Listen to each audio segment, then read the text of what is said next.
Berbagi pengetahuan adalah ciri khas perusahaan yang maju. Mereka biasanya menyelenggarakan training secara tradisional ataupun online untuk berbagi pengetahuan umum. Namun pengetahuan informal seperti cara berpakaian rapi, trik berbicara dengan orang tua murid hanya didapatkan dari kolaborasi. Perusahaan yang baik akan mendukung adanya kolaborasi dan sharing knowledge. Karena tanpa adanya kolaborasi, perusahaan akan kehilangan banyak bakat besar di dalamnya. Dan kolaborasi yang tidak didukung akan membuat banyak inovasi-inovasi yang mati. Perhatikan ilustrasi berikut. Lani sudah bekerja selama 10 tahun dan ia ahli di bidangnya. Semua orang selalu mengandalkannya. Di dalam perusahaan Lani tidak memperhatikan adanya masalah kolaborasi, sehingga Lani merasa tidak perlu ia membagikan ilmunya. Ketika Lani memasuki usia pensiun, disitulah masalah dimulai. Perusahaan mulai kebingungan untuk mencari orang yang dapat menggantikan posisi Lani, di mana orang-orang sudah terbiasa dengan adanya Lani.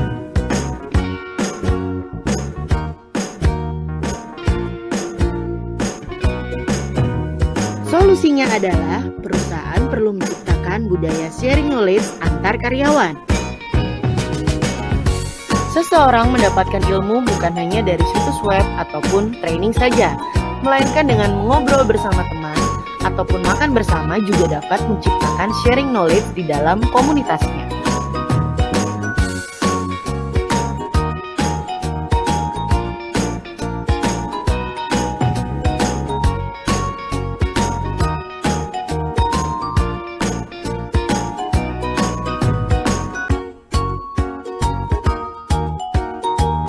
Fungsi utama dari komunitas. Yang pertama, agar seseorang yang memiliki latar belakang yang berbeda dapat saling menukarkan ide dan interpretasi dari informasi yang didapat.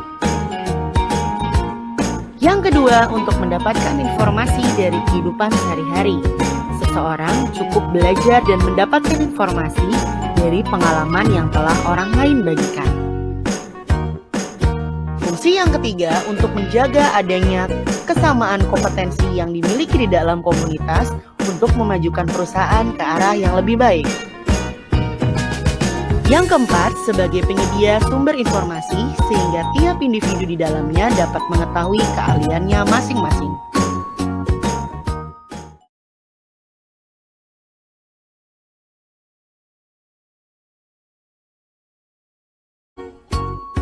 Komunitas vertikal dan horizontal.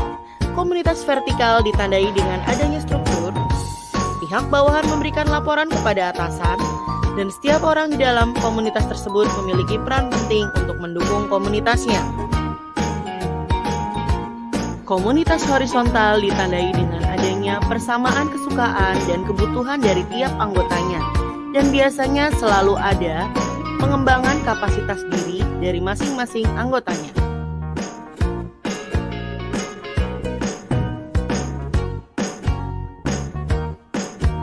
Gagalnya komunitas adalah apabila seseorang tidak merasakan mendapatkan manfaat dalam komunitas dan tidak bisa mencapai ekspektasi yang ia harapkan.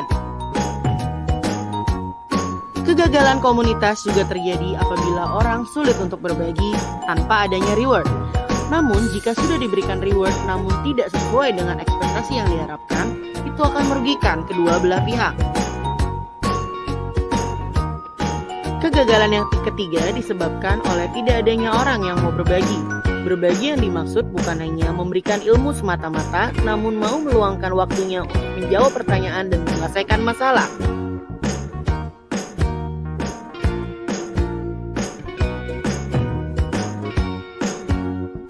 Member harus merasa sejajar, bukan hanya dalam hal posisi atau jabatan, namun keinginan untuk dapat saling berbagi, sehingga mereka akan merasa diakui idenya. Isi dari knowledge sharing haruslah berharga bagi komunitasnya, baik fresh, relevan, ataupun authentic content. Perlunya penghargaan untuk orang yang melakukan sharing dan jangan membuat member merasa rugi dengan ikut komunitas ini. Buat hak eksklusif agar tidak semua orang mampu masuk ke dalam komunitasmu. Dan awasi dengan ketat apakah ada orang yang memiliki niat buruk untuk gabung ke dalam komunitasmu. Peran pemimpin dalam komunitas sangatlah penting untuk memotivasi member dapat saling berbagi. Dan adanya partisipasi aktif dan bantuan finansial dari pemimpin sangatlah dibutuhkan. Orang di dalam komunitas harus merasa bahwa ada dampak positif mengikuti komunitas tersebut. Dan adanya alat dan fasilitas yang memadai sangat penting untuk dapat berbagi pengetahuan dengan baik.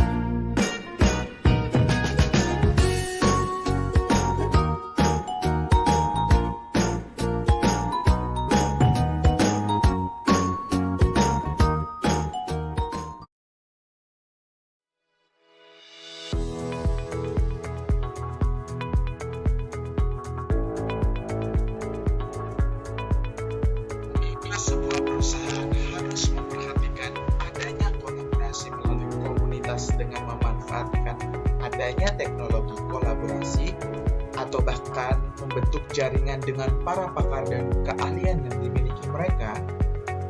Apa artinya ini untuk pembelajaran dan e-learning di Smart Enterprise? Sebelumnya, kita telah membahas bagaimana perusahaan perlu membangun sebuah komunitas praktik positif dengan adanya budaya sharing pengetahuan. Komunitas praktik yang dimaksud merupakan jaringan umum informal yang terdiri atas para profesional dan karyawan baik yang berada di dalam maupun di luar perusahaan dengan minat dan kegiatan yang sama. Tentunya, minat dan kegiatan tersebut harus berkaitan dengan pekerjaan yang dilakukan pada saat ini.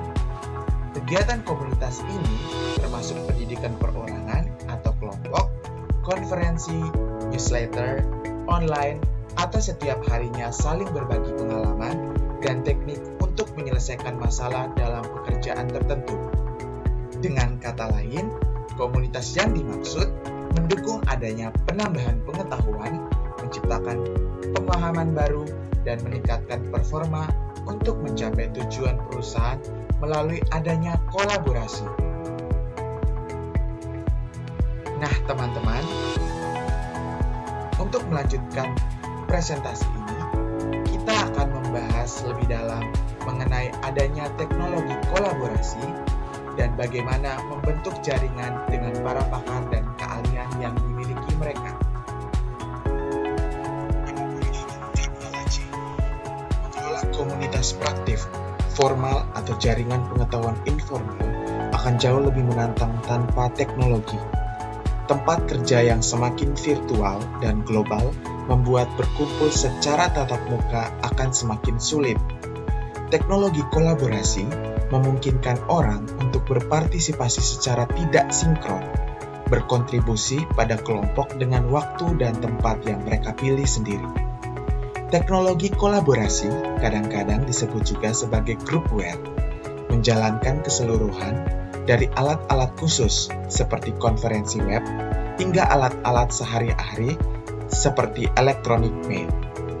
Banyak dari alat ini juga datang di bawah panji perangkat lunak sosial yang memungkinkan orang untuk mengatur diri mereka sendiri ke dalam jaringan berdasarkan preferensi mereka. Perangkat lunak ini mewujudkan teknologi yang membangun koneksi antara orang-orang dan tujuan untuk koneksi yang memiliki nilai.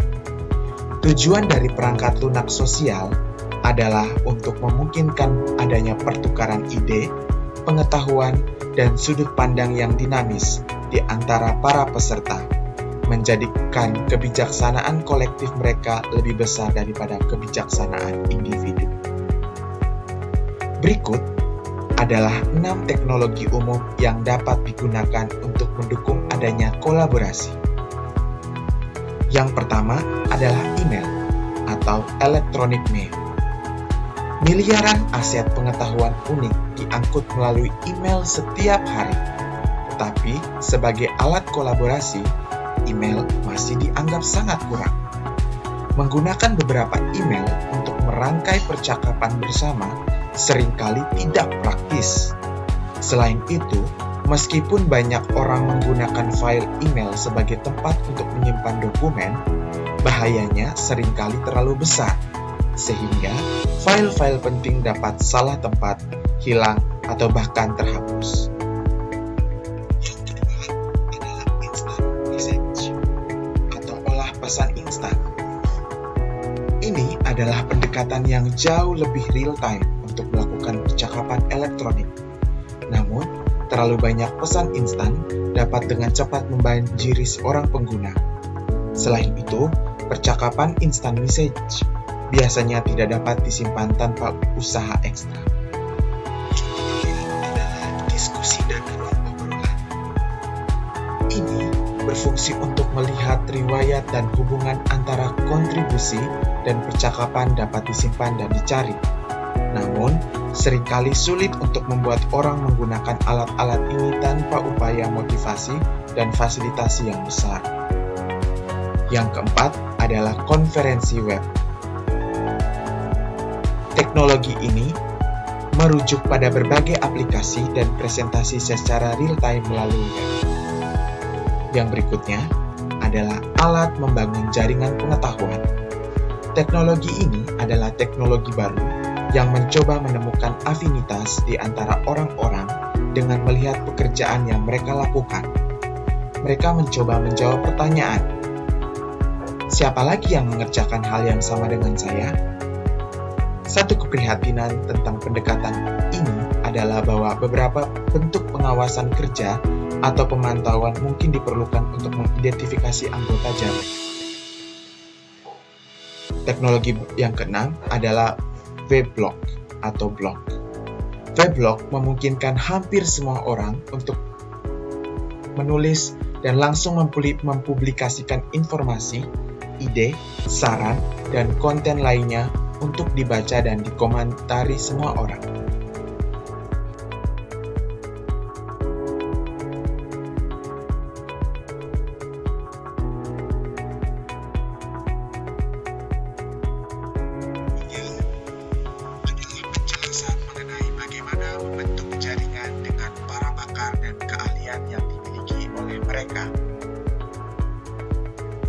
Teman-teman, terkadang kita memiliki masalah yang tidak dapat kita selesaikan sendiri. Kita telah bertanya kepada orang-orang di sekitar kita, tetapi kita masih saja bingung. Kita tahu jawabannya ada di suatu tempat, tetapi kita tidak tahu ada di mana. Melalui sistem jaringan pengetahuan, menyediakan suatu direktori online mengenai keberadaan para ahli dalam bidang pengetahuan dan menggunakan teknologi komunikasi untuk memudahkan kita menemukan pakar yang tepat yang dapat membantu kita untuk menyelesaikan masalah yang kita tidak bisa selesaikan sendiri. Para ahli atau para pakar yang dimaksud adalah para ahli yang dapat memvalidasi ide-ide baru, memberikan penilaian yang adil dan tidak memihak, menyeleksi apa yang benar-benar penting, dan mengarahkan orang-orang kepada sumber daya pengetahuan tambahan yang dapat diandalkan. Akan tetapi, untuk menemukan para ahli dan mendapatkan akses kepada keahlian yang mereka miliki, dan sesuai dengan apa yang dibutuhkan oleh organisasi, adalah membutuhkan sebuah usaha yang sangat ekstra. Ya, keahlian memang ada di mana-mana, tetapi seringkali sulit ditemukan. Hal pertama yang harus kita lakukan adalah mengidentifikasi ahli yang sebenarnya. Perhatikan ilustrasi yang ada pada gambar berikut. Kita perlu mencari ahli yang sebenarnya pada organisasi tersebut dengan cara menyaring dua jenis orang, yaitu non-experts dan false experts.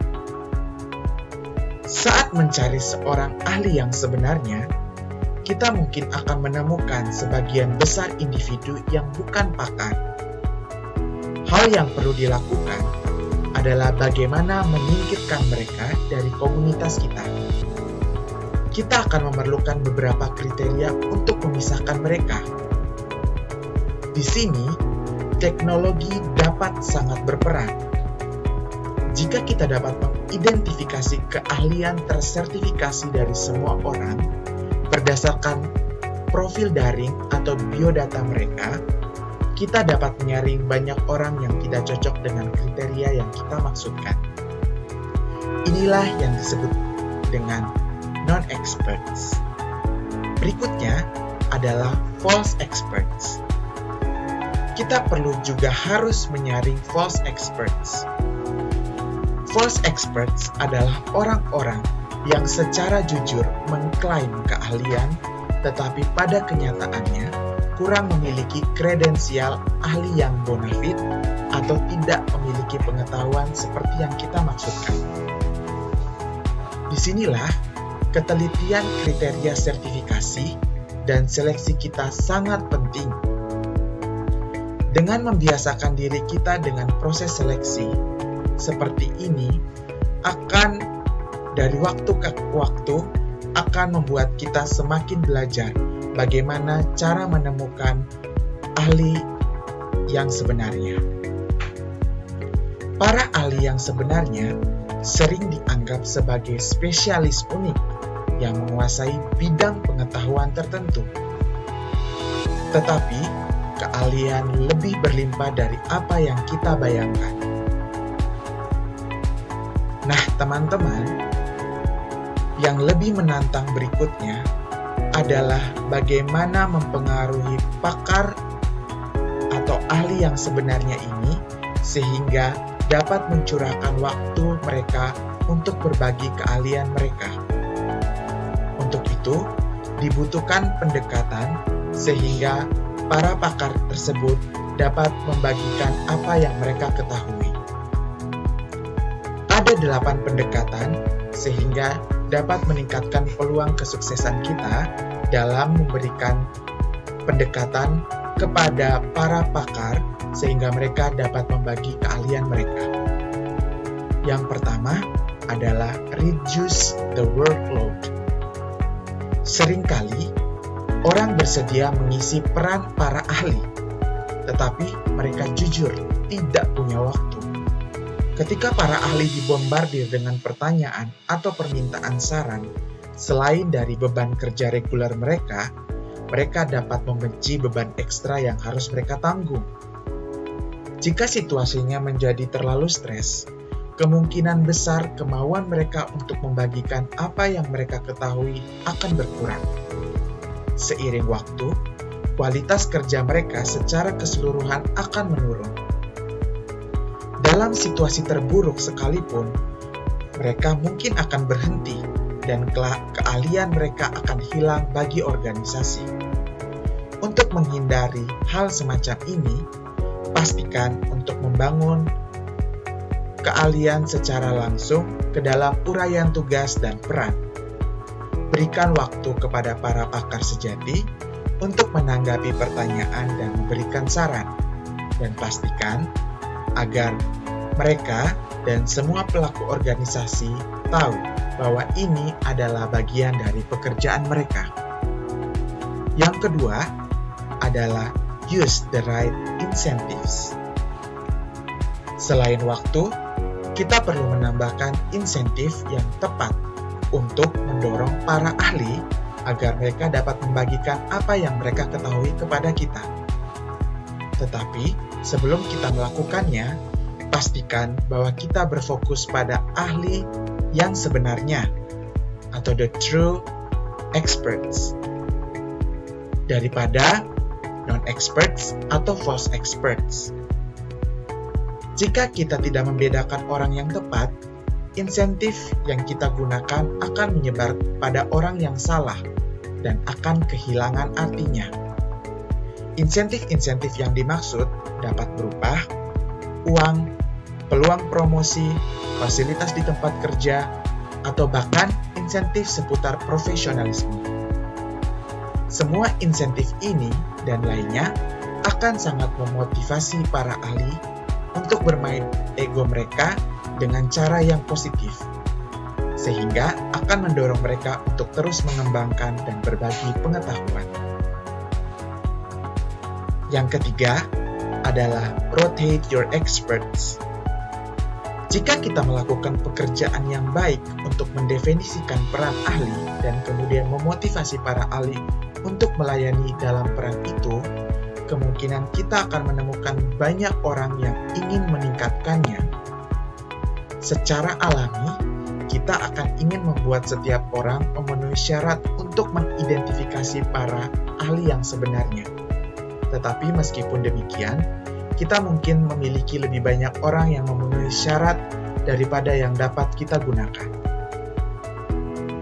Pertimbangkan untuk selalu melakukan perputaran pada ahli, sehingga lebih banyak orang mendapatkan kesempatan untuk melayani dalam peran tersebut. Manage the demand.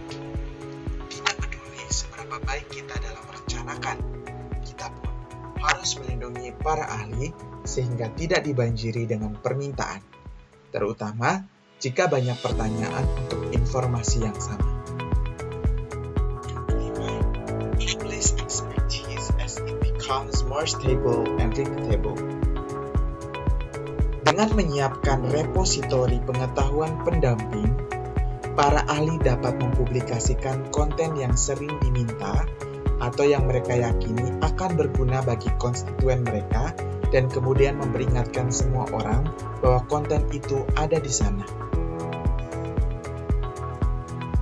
Yang keenam, point to where the information can be found. Arahkan kemana informasi dapat ditemukan. Terkadang, nilai yang dibawa seorang ahli ke organisasi adalah pengetahuan tentang di mana informasi dapat ditemukan. Kita perlu mendorong para ahli agar tidak hanya untuk menjawab pertanyaan, tetapi untuk mengarahkan orang-orang ke sumber informasi yang mereka cari, sehingga di lain waktu mereka membutuhkan bantuan, mereka bisa langsung ke sumbernya daripada berulang kali bertanya kepada para ahli. Yang ketujuh, use the different knowledge capture techniques. Menangkap keahlian memang tidak mudah. Kita mungkin akan menemukan situasi di mana para ahli tidak dapat mengatur, apalagi mempublikasikan pengetahuan mereka sendiri. Misalnya, dengan meminta para ahli menceritakan sebuah kisah melalui video, akan membantu mereka dalam memberikan anekdot dan wawasan dengan kata-kata mereka sendiri. Dengan adanya proses dokumentasi seperti ini, kita dapat melakukan proses transfer pengetahuan dari para pakar kepada para karyawan yang membutuhkan.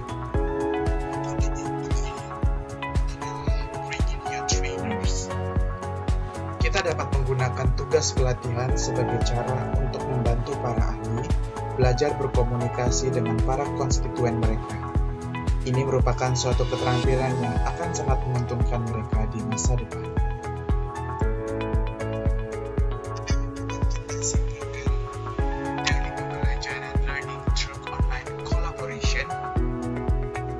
Teknologi kolaborasi dalam komunitas atau dengan para ahli memperluas gagasan kita tentang e-learning.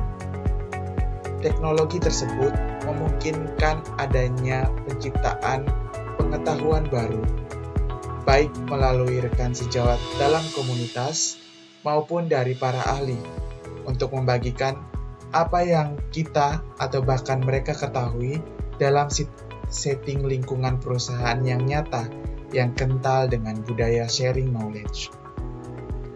Teknologi kolaborasi pun dapat dan seringkali harus dimasukkan langsung ke dalam program pendidikan dan pelatihan perusahaan. Kontribusi nyata teknologi untuk pembelajaran dan pemikiran adalah dalam memperluas kesempatan untuk berbagi pengetahuan, baik saat setelah pembelajaran ataupun pendidikan selesai, atau bahkan benar-benar menggantikan kebutuhan untuk beberapa program pendidikan dan pelatihan sekaligus. Demikianlah penyampaian atau presentasi teori learning through online collaboration. Sampai jumpa di lain kesempatan.